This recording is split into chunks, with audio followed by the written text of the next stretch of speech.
Alright, so this one I am very much aware that it was done in the Jamaican newspaper Star, Observer, Gleaner, and also The Loop online and so on and so forth. But, I am taking this one directly from the New York Times. Lottery scam kingpin's property forfeited will aid victims. Before me even go any further, let me say this. I remember when I first did my video, Jamaica We Need to Talk. Go look it up. It's probably about going on, it's over 2 years old now, right? And then after that, I did another one where I said, you'll soon come to America, but you're going to come on a free flight with some silver bangle on, and then I'll give you a one room with 3 square meals per day if you continue with this. I also told the people them, say, look, all the things that you're going to be buying up down there with your scam money, they're coming for those too. I remember seeing a video, it was a documentary, and this man, a white man, fly down to Jamaica to do the documentary, had one guy running down the street after he finally found out who he was talking to, right? And one of the things that they were focused on in that video was recovering money and properties, or taking away money and properties, bike, car, house, all these things, seizing assets, not just financial assets, lock up, seize up bank account, lock up, seize up house, land, everything, in an effort to so-called pay back the people who were robbed, right?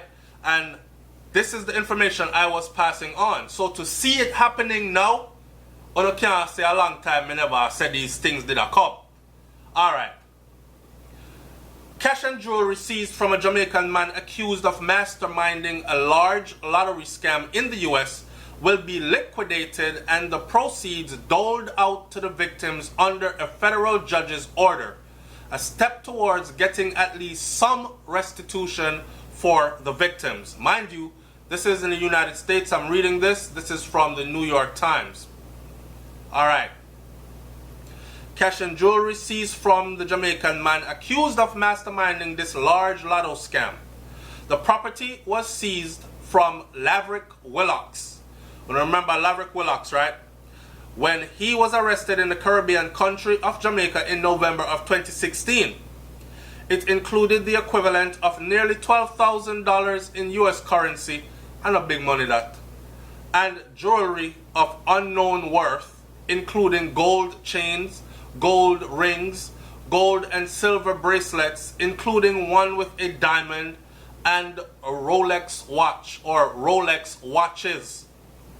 Authorities say that at least 90 more elderly Americans lost a total of more than 5.7 million American dollars to the scam operated out of a Kingston, Jamaica mansion where Willocks lived with his mother. Court document listed victims in North Dakota, South Dakota, South Carolina, and Texas with illegal scam-related activity also alleged in New York, New Hampshire, California, and the state of Florida. Willocks pleaded guilty a year ago to conspiracy in a deal with prosecutors and awaits sentencing. He faces up to 40 years in prison, though prosecutors will recommend he gets about 10 years because he cooperated. Sentencing likely will be later this year. Now, before I read this any further, let me tell you something. They came out and told us, okay, that the cooperating is, when we grab these guys, we're going to bring them up the road. They're going to be flown into these places that are cold in the winter time, right? North Dakota and all these places. They're going to be far away from your reality as you know it. They're going to squeeze them hard. The cooperation they're looking for is for them to be able to give them names of other individuals that are involved and make good on it. Meaning, you can't just dash out any name. when they throw out names, we're going to fly into Jamaica and we're going to expect to track these individuals, see if your word is good, pick them up and arrest them, hit them with conspiracy charges and other charges as well, right? Now, if you remember clearly, when Willox was arrested, shortly after, there was a slew of individuals that were handcuffed and flown out of Jamaica to North Dakota and other places to face charges. Snitch much? Told? Do tell? Sang like a canary? Leave your comment in the comment section below. I want this to be a deterrent to anybody who out there still thinking this is okay and are saying to themselves, enough money will I make off of this and a dog, and my dog them loyal. Nobody now say nothing. Lies you tell. Lies you tell. Anytime they get them in that room for some reason, the hardest and the toughest start singing like a bird. So, Willox in April agreed to forfeit the property to the US government for restitution as Jamaican authorities prepared to take the cash. About a month later, the Jamaican government dropped its plans, and US District Judge Daniel Hovland on July 9th signed an order of forfeiture to the US government. The property isn't likely to end up in the US hands for several months, according to Assistant US Attorney Clark Hatch-Halter. Willox's plea deal and others in the case call for restitution to the victims, though it isn't clear how realistic that is. Every effort is made to locate forfeitable assets. Let me say it again. Every effort is made to locate forfeitable assets, but it's a real challenge when dealing with foreign defendants, Hatch-Halter said. So in other words then, me build up my big nice mansion, me put it in my mother name and my father name. So mommy and daddy house that. Right? Those kinds of things. Me have 3 cars, 2 Benz and a Range Rover. I make sure my sister name in a one. I make sure my brother own the other one. And I make sure daddy or mommy owns the other one. Daddy, mommy, sister and brother all have gainful employment. Therefore, they can show legally, if need be, how they afforded their vehicle. Now, that is one of the roadblocks that they're running into, because the smarter individuals did these things.